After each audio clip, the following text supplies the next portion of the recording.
What's up, guys? This is Nick from Arch City Poker. In today's vlog, going to be continuing the How to Beat Live Low Stakes Poker series with today's topic covering facing 3-bets in position. Did a vlog, I think a few days ago, on facing 3-bets from out of position. That is definitely the more common scenario for you guys.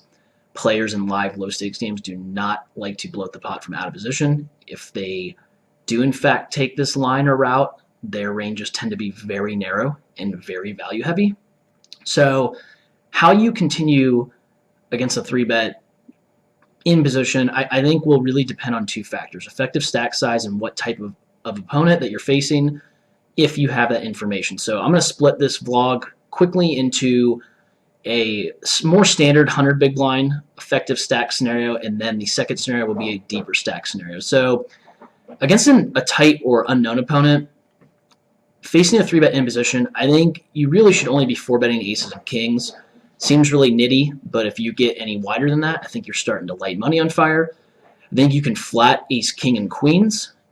Depending on how tight they are, you can start to flat jacks and maybe like ace, queen suited, maybe king, queen suited, but that is, again, starting to get kind of wide against these really narrow and value-heavy ranges. So just be very mindful of what type of opponent it is. If it is a tight opponent, if you don't know this player, I would be a little more cautious at first and just give them the benefit of the doubt and keep your ranges pretty snug.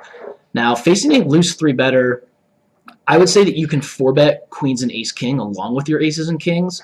Depending on how loose, again, you can maybe add jacks, maybe ace queen, but I think that you still want to keep it pretty snug. You can flat some combos of jacks and maybe ace queen, maybe tens, maybe ace jack suited.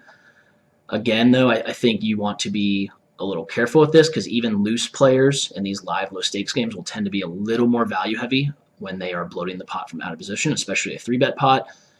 I think depending on how loose your opponent is, you won't face this scenario very often, but you guys do need to know how to combat these types of opponents.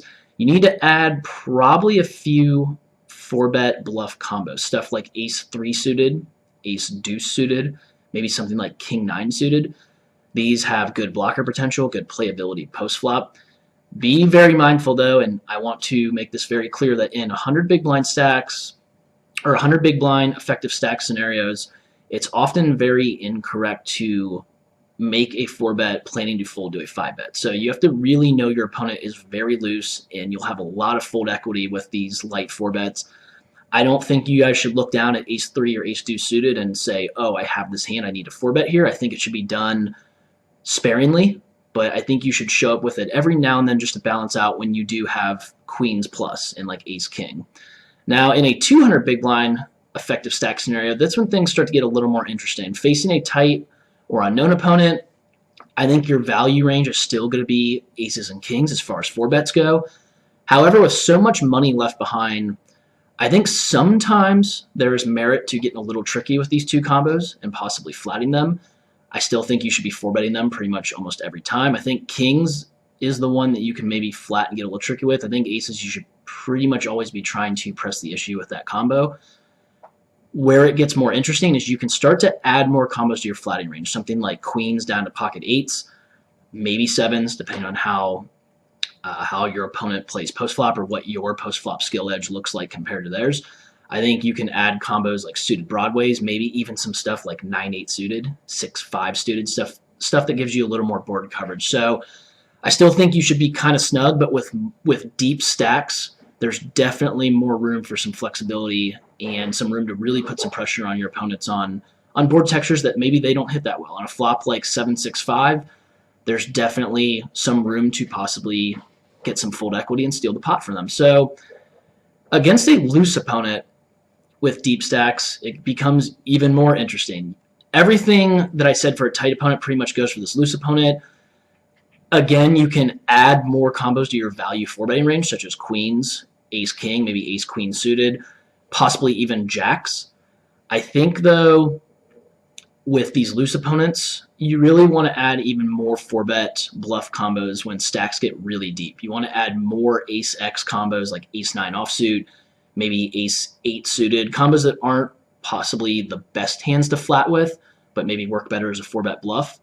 That goes for combos like kings 7 suited would be pretty good in this situation. Maybe even a suited gapper that's not so profitable to flat with, something like 9-7 suited or maybe 7-5 suited. And again, you don't want to get too carried away with this, but I do think that these combos tend to work out pretty well as light 4-bet combos. Just be very mindful and be very aware of your loose opponent, or the fact that hopefully you know that they're very loose and that you can pull the trigger on these 4-bet bluffs, because in live low stakes games, it's just going to be burning money if it's a tight opponent or somebody with a very strong range and you don't have any fold equity. So I think that pretty much does it for this vlog, facing 3-bets in position. If you guys have any comments or questions, let me know as always. Until next time, this is Nick from Arch City Poker. Take care.